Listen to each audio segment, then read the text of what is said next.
आप सभी को जय श्री राधे राधे। आज मैं आपके लिए लेकर आई हूँ सकट चौथ की कहानी। कहानी सुनने से पहले आप सभी से मेरी विनती है, यदि आपने मेरे चैनल को सब्सक्राइब नहीं किया है तो कृपया आप मेरे चैनल को सब्सक्राइब कर लें और मेरी इस कहानी को अपने दोस्तों को शेयर करें और कमेंट में लिखकर बताएं कि आपको ये कहानी कैसी लगी। आप सभी का बहुत बहुत धन्यवाद। आइए चलते हैं कहानी की ओर। एक साहूकार और एक साहूकारनी थे। वह धर्म पुण्य को नहीं मानते थे, इसके कारण उनका बच्चा नहीं हुआ। एक दिन पड़ोसन सकट चौथ की कहानी सुन रही थी। तब साहूकारनी उनके पास जाकर बोली, तुम क्या कर रही हो? तब पड़ोसन बोली, आज चौथ का व्रत है, इसलिए कहानी सुन रही हूँ। साहूकारनी बोली, चौथ का व्रत करने से क्या होता है? तब पड़ोसन बोली, अन्न धन सुहाग हो, बेटा हो। तब साहूकार की बहू बोली, अगर मेरे गर्भ रह जाए तो मैं 1.25 सेर तिलकुट करूँगी और चौथ का व्रत भी करूँगी। उसके गर्भ रह गया। फिर वह बोली, मेरा लड़का हो जाए तो मैं 2.5 सेर की तिलकुटी करूँगी। उसके लड़का भी हो गया। अब वह बोली, हे चौथ माता, मेरे बेटे का विवाह हो जाए तो मैं 5.25 सेर का तिलकुट करूँगी। जब बेटे के विवाह का समय आया तो वह बेटे का विवाह करने के लिए गई।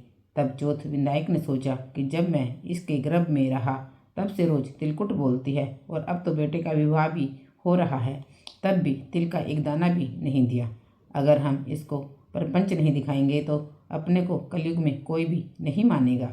हम इसके बेटे को फेरों में से उठा लेंगे। जब उनके बेटे ने 3 फेरे लिए तो चौथ माता गरजती हुई आई और उसको उठाकर पीपल पर बिठा दिया। हाहाकार मच गया और सब उसको ढूंढने लगे, परंतु वह कहीं भी नहीं मिला। लड़कियां गनगौर पूजने गांव से बाहर धूप लेने जाती थी। तब वह कहता, आ मेरी अर्धविहाई। यह बात सुनकर वह लड़की सूख कर कांटा हो गई। तब लड़की की माँ बोली, मैं तुझे अच्छा खिलाती हूँ, अच्छा पहनाती हूँ, फिर भी तू क्यों सूखती जा रही है? तब वह बोली, जब मैं लड़कियों के साथ दूब लेने जाती हूँ तो एक पीपल में से एक आदमी बोलता है कि आ मेरी अर्धविहाई, और उसने मेहंदी लगा रखी है, सेहरा बांध रखा है। उसकी माँ उठी और देखा कि वह तो उसका जमाई है। तब वह अपने जमाई से बोली, यहाँ क्यों बैठा है?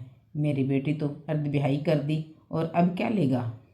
तब वह बोला, मेरी माँ ने चौथ माता का तिलकुट बोला था, उसने नहीं किया और चौथ माता नाराज हो गई और मुझे यहाँ बिठा दिया। लड़की की माँ साहूकारनी के पास गई और बोली, तुमने सकट चौथ का कुछ बोला है क्या? तब साहूकारनी बोली, तिलकुट बोला था। फिर साहूकारनी बोली, अगर मेरा बेटा घर आ जाए तो 2.5 मन का तिलकुट करूँगी। गणेश चौथ राजी हो गई और उसके बेटे को फेरों में लाकर बिठा दिया। बेटे का विवाह हो गया। तब उन लोगों ने 2.5 मन का तिलकुट कर दिया और बोली, हे चौथ माता, तेरे आशीर्वाद से मेरे बेटे बहू घर आए हैं, जिससे मैं हमेशा तिलकुट करके तेरा व्रत करूँगी। सारे नगर में ढिंडोरा पिटवा दिया, हर कोई तिलकुट करके चौथ का व्रत करे। हे चौथ माता, जैसा उसकी बहू बेटे को मिलवाया वैसे सबको मिलवाना। कहते सुनते सब परिवार का भला करना। जो चौथ का उद्यापन करे वो विनायक जी की कहानी पढ़े या सुने। धार्मिक मान्यताओं के अनुसार यह व्रत संतान प्राप्ति का वरदान देने वाला और संतान के जीवन के सभी विघ्न दूर करने वाला माना गया है। सकट चौथ का व्रत भगवान गणेश को समर्पित है और महिलाएं इसे अपने बच्चों की लंबी उम्र और सफल भविष्य के लिए करती हैं। सकट चतुर्थी यानी सकट चौथ के दिन महिलाएं निर्जला व्रत रखती हैं।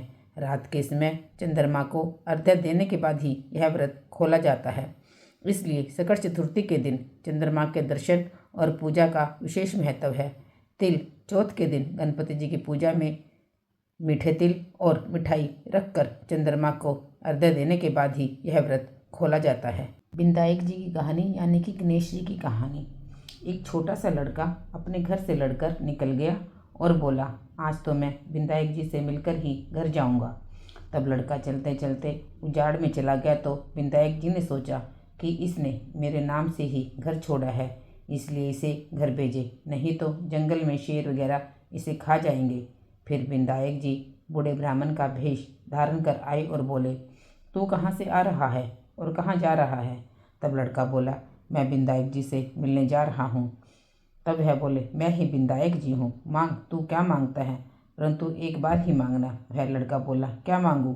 अन्न हो, धन हो, हाथी की सवारी हो, स्त्री ऐसी हो जैसे फूल गुलाब का।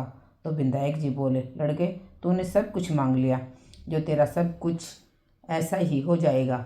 फिर वह लड़का घर आया तो देखा कि एक छोटी सी बहू चौकी पर बैठी है और घर में बहुत धन हो गया। तब वह लड़का अपनी माँ से बोला, देखो माँ, कितना धन लाया हूँ, विधायक जी से मांग कर लाया हूँ। हे विधायक जी महाराज, जैसा उस लड़के को धन दिया वैसा सबको देना। कहते सुनते हमारे सारे परिवार को धन दिला। बोलो विधायक जी महाराज की जय हो। बोल श्री गणेश जी महाराज की जय हो।